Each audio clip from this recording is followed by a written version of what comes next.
victim or villain. The untold story of Father Mallari, the priest who became the first Filipino serial killer, a devout priest and a talented artist that produced intricate designs and showed his clear artistic genius. He was the last person anyone would think of to have committed such horrific crimes. The typical priest during the colonial era was feared by many, although the norm was that he was a Spaniard.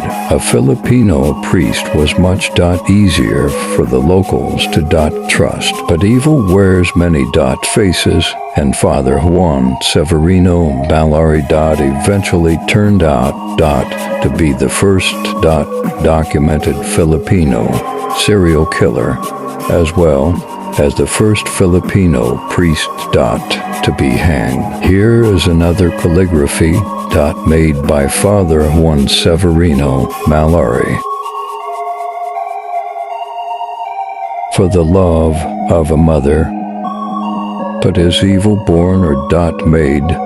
Is it nature or nurture?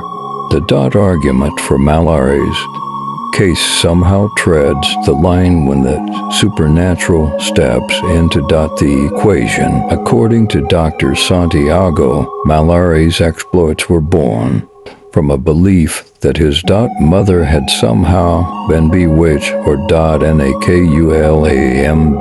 This bewitching was believed to be from the dark incantations of a mangkulam, who can bring sickness or death to people through pricking a wax idol with a magic pen. He thought that by taking the lives of the parishioners, he would be able to revert the black magic. With the hazy emotions of love and distress blurring the lines between right and wrong, Mallari set forth with his killing spree. There were no records of what specific illness his mother had been afflicted with, only that the priest was determined to undo the sorcery. There was also no known basis for Mallari's connection between killing souls to save one with regards to black magic. In his mind, he was a man on a mission. Call it a crime of love or whatever seems fit, but one can't dispute that the act of murder is still a crime. Mallari ultimately reportedly killed at least 57 people during the time when he presided over the Pampanga parish, Hospicio de San Jose. Mallari's struggles with mental illness, but Mallari had a battle of his own in his head, and an issue about memorable.com PAMPANGANS.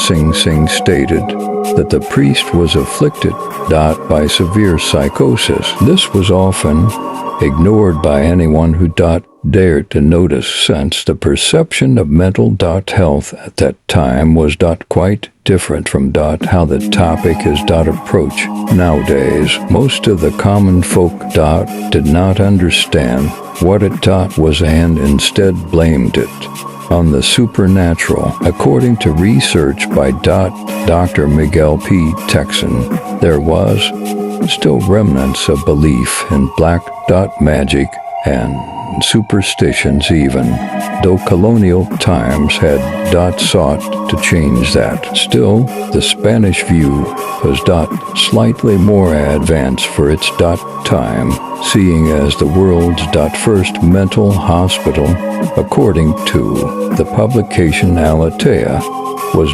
founded in Spain, the Hospicio de San Jose, which according to Dr. Texan's research was then an asylum headed by religious charities for the mentally ill, had also been operating for almost 2 decades by the end of Mallari's harrowing killing spree. It's precisely this reason why Dr. Santiago mentioned in his book that he found it odd that I was arrested instead of being admitted to a mental institution.